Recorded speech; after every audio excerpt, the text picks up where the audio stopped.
I'm thinking about games, as I so often do, that are like designed to be played through more than once.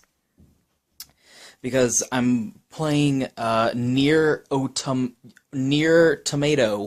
Otomato, and I just finished like ending A, and I'm like halfway through ending B right now. And I'm thinking about games that you're meant to replay more than once.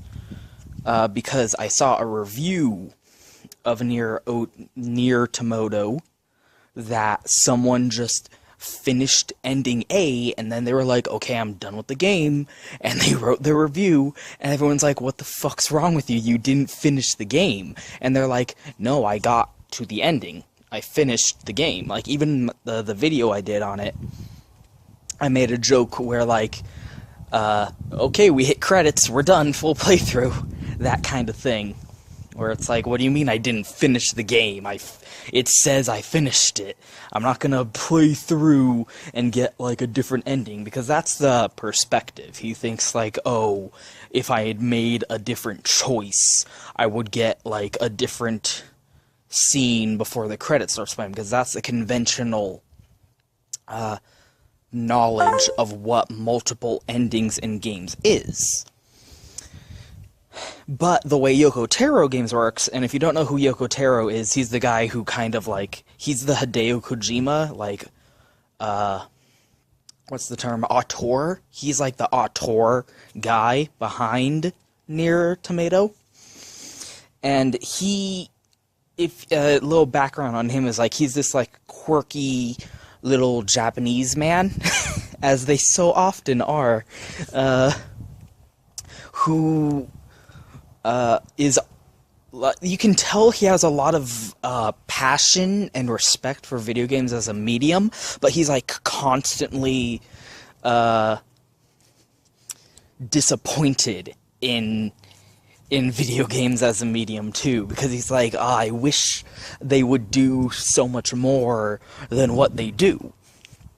And he writes his games to voice, like, the stories he writes always kind of like voice that disappointment, because he's like, it's really fucking cold out here. Ooh, fucking super cold. Writes games to voice that disappointment. Like, a big part of a lot of his game stories is like, hey, the primary thing you do in video games is kill hundreds upon hundreds of people. Isn't that kind of fucked up? And so, like, his first game, Drakengard, like, the main character was an actual psychopath who actually, like, got off to fucking murdering people. And the great thing about Drakengard is, like, the sequel, Drakengard 2, you're playing as a different character, and the main character that you played as in the first game is the antagonist, and he isn't written any differently. He's the exact same character, except now the camera is following someone else, and now he's the villain. And that's fucking great. But he's always, like, he's one of those artists who's always, like, kind of forced to compromise his vision, too, because you get the impression that if he could make the game he wanted to make, they wouldn't be subversive the way they often are, because the entire reason, the story of Drakengard was about what it was about was because he didn't have any control over how the game played. It was originally going to be like a Star Fox-esque, Panzer Dragoon-esque rail shooter game where you're riding on a dragon and shooting stuff down with dragon shoots. And, like, Square Enix came down and was like, yo, Dynasty Warriors 2 just did gangbusters. Make your game like Dynasty Warriors 2. And he's like, what? And so, like, the developers made the game a Dynasty Warriors ripoff, completely outside of his ability to control it, so that kind of influenced the way he wrote that game's story. And the great thing, and that game has multiple endings, and it's really weird, because it's not like, oh, you play the game and then you make a choice and that leads you to a different outcome. Like, in Deus Ex, for example, which is, like, probably the best possible example, because it's literally press the button to play the ending you want to see at the end. That's the conventional knowledge of what multiple endings in video games is. But I'm talking about games that you're meant to replay over and over and over again. And that's less games with multiple endings and games that are, and more like games that are designed to, you will not get the full experience of this game if you only played it through once. And games that are like kind of designed around, usually the motivation behind it is like budgetary constraints, because it's a game that they could only make so many levels for, and so all they can do is make you go through those levels different ways. A really good, like, mainstream example would be, like, Legend of Zelda Ocarina of Time. In Legend of Zelda Ocarina of Time, you play through the same environments twice. Once as Child Link and once as Adult Link, and there's no difference between the areas, but you have to go through them twice. And like I said, that's the most general example of what I'm talking about, because that game does have different dungeons that you can't access as Child Link. I just mean, like, the outside of the dungeons, the locations you traverse are exactly the same. But, like, the enemy layout is different, but the level design is exactly the same. Because you have to think, like, if the limitations of the medium weren't there, they would have made a completely whole... Like, if they had infinite resources and infinite time, they would have made a completely second game for Adult Link with no overlap whatsoever. But, and again, this is like I'm saying for the sake of argument to explain the point of what I'm trying to convey here.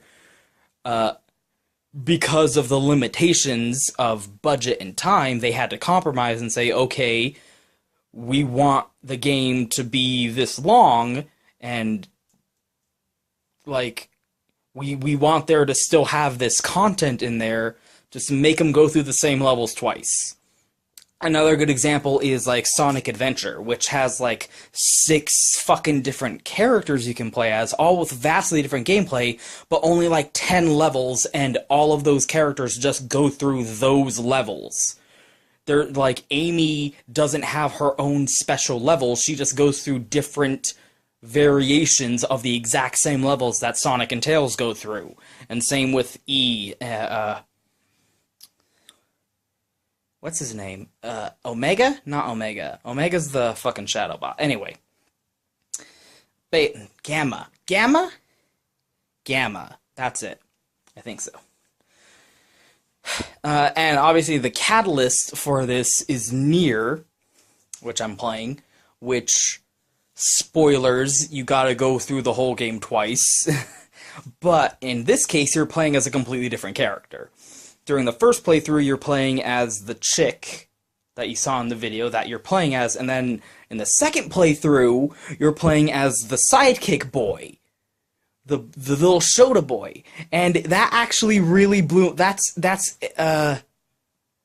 like one of those things that really blew my mind with the game, because you remember in the video where I'm fiddling around in the option screen, and it's like, adjust the brightness settings, adjust the voice settings, and it had that little thing in the corner that was like recording. Guess what? Now you have to replay through the entire game as 9S, and during that scene, 9S was the one guiding you as 2B through the option screen, so now you're playing that scene out again as 9S. And the game is having 2B go through those menus in the exact same way that you went through. So when I got to that part through the second playthrough as 9S, I was watching 2B doing exactly what you watch that fucking video I did, and the way I flipped through all those menus, that's what the game did and forced me as 9S to watch. And I was like, ah! And that is the, benefit of asset reuse. When you get right down to it, that's what it is. When you get right down to it, it's sort of a lazy decision. And that sounds mean to say, but, like, it's like a compromise, and, like, you can explain all of the reasons that they were forced to do that from a creative standpoint in the world, but, like, I'm not blind to the, like, the pitfalls and the negative aspects of making your game that way. Because when you get right down to it, it is kind of lazy to force the player to go through the exact same environment over and over and over again that they've already been through. And the only difference might be the character that they're playing as. And you're like, well, like, yeah, it's interesting that I'm playing as a different character, but I've done this already, and it's boring because I did it already. And that's certainly true, but I think Nier Automata is like the example of, and to a lesser extent Nier, the example of something doing it in a creative way. And again, that's something Yoko Taro, like, is really motivated by. He's motivated to, like, well, he's disappointed that games are so, like, don't push the boundaries and think outside the box. So he likes to design his games to do shit that games don't normally do, like forcing you to watch yourself fiddle around in the option screen as a different character. That's really interesting. And, like, ending D of Nier, the first one, that game ends, like, the final ending of that game. There's ending A, which is, like, the normal pat, generic, cliche, happy ending resolution. There's ending B, which is that same ending from the perspective of another character, so right on track with that. Then ending C is you have to kill that support character, and then ending D is you sacrifice your life in order to save that support character, and what ending D does is delete your save file. It literally goes into the system memory and deletes your save. And all of the saved games that you had on that profile are fucking gone forever, and you can never use them again. Like, that's some Undertale shit. That's some shit that fucking everyone was praising Undertale for doing that, for fucking with the game where it, like, force quit the fucking program and fucked with your save file. Everyone praised Undertale for doing that. Nier did that fucking back in 2009 or whenever the fuck that game came out. And it blew my fucking mind. Like, to the point where the first thing you do in Nier is enter your name for your character. And then after you get ending D and have all your saves deleted, you can never use that name again. If you try and start a new game and try and enter that character's name, it'll be like, nah, that person doesn't exist. Like, talk about doing shit games don't normally do, right? And hell, the entire ending of Drakengard, ending E, the final ending, which eventually led into Nier, was originally a joke ending, and it was just a rhythm minigame where you had to press, and it was like intentionally this really ridiculously bullshit hard sequence that was supposed to be like really bad. It was intentionally designed to be stupid bullshit to frustrate the player. That was the point. Again, like, that's postmodernist fucking shit. That's like something Hideo Kojima did with Metal Gear Solid 2, and Yoko Taro was doing it back with fucking Drakengard. which I believe came out before Metal Gear Solid 2. And that's the kind of shit you can get from making a game where you're forcing the player to play through it multiple times. It doesn't have to be you're doing the exact same shit, but with a different character. You can do interesting things with it, and even like, it doesn't even have to be that avant-garde. I still appreciate games like fucking Sonic Adventure, where you're playing the exact same levels over and over as a different character. Like, you're playing it as Sonic, doing the spinny spins and doing the jumpy shoots. And then you play it as Tails, and Tails' version of those levels is you're racing Sonic to try and get to the end, and that actually feeds into his character and the way he differs from Sonic, because Sonic just, you know, goes wherever the wind carries him. Tails is very much defined by following in Sonic's footsteps and, like running along in the wake of his shadow. And so having his levels be designed as you're racing Sonic, and the conclusion of Tails' storyline is he kind of self-actualizes as an individual. All of fucking Tails' storylines are about that, by the way. And he's like, oh, I can do this by myself, I don't need Sonic's help.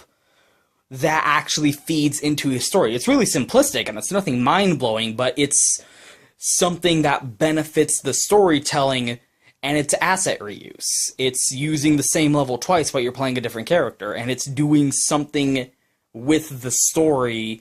It's doing something, it's telling a different story with the same tools, and that, I think, is something really nifty that I think is underrated, because, and I get why, because most, like, games are, I get why people, like, reject it and respond negatively to it, because they're like, well, games are a leisurely thing, I'm playing it as, like, a piece of entertainment. I don't want to put that investment into it. I got the ending of the game. I don't want to have to play through it again just to get this different experience. I beat the game. The end. I have other games to play. I have other things to do with my fucking life, and I get that.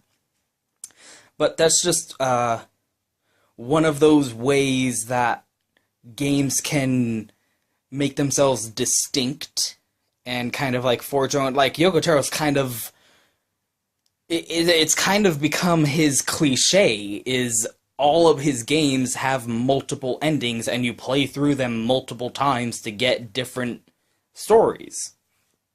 And it's always through, like, the same environments and the same levels.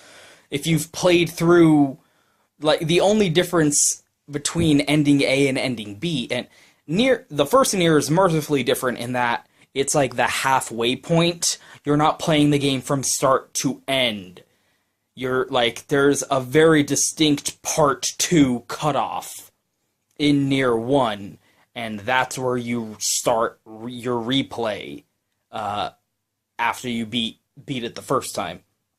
Automata's not doing that. You play through from the very first level, but even then, it's distinguishifying itself, because 9S was doing very different things during that opening level compared to what you were doing as 2B. So, you're not playing the same level, it is almost like you're playing a completely different level. But then from that point on, you're playing through literally the entire game again, but as 9S. And then, after a certain point in the story, those two characters get separated, so I'm sure after that point 9S has his own unique levels compared to what 2B was doing at that point. And there's different side quests and shit that 2B didn't get, but you can also finish any side quests that you were doing as 2B but didn't finish now as 9S. And it's really, like, kind of complicated to talk about, but and I get, like, why you're like, I don't want to play through the whole fucking game again, but me, as someone who's like, yo, video games, like, I don't, there's kind of this, like, new trend, this new meme going around where it's like, oh, this game's only 4 hours long, you, boo, me, a working individual who has, like, to go to a fucking job and take care of children. Yay, a game that I can finish in one playthrough. holy shit, like there's this kind of like new backlash against games that require kind of a large time investment to kind of get through the entire experience. I guess it just depends on the person, because there are people who are like, I bought Skyrim, and I've been playing Skyrim since it came out, and I'm still playing through Skyrim, I still haven't beaten it, I'm still not done with it, and that's the only game I need. I'll just come home from work, and I'll sit down, and I'll play Skyrim for, like, a few hours, and then that's done, and then tomorrow I'll do the same thing all over again. So it's just a person-by-person basis, but I do get the perspective of people who are like, oh, I don't want to play through it all over again. But me, I'm like, yeah, give me as much value from this product as I can possibly get. Yeah, play through the game twice. I play through games twice even when there's no multiple endings, because I enjoy the game. So even if there's no variation, even if it's not even a game where you have different dialogue options and there's new content to be seen, like, Batman Arkham City has no multiple endings, no multiple paths. I've played Batman Arkham City through, like, fucking 10 times. Just for my own enjoyment. I'm probably never going to do that again, because I did the playthrough, and now I can just watch that. It feels kind of weird, like, now that I've, like, immortalized it onto video, I don't have that urge anymore because it's out there, so to speak.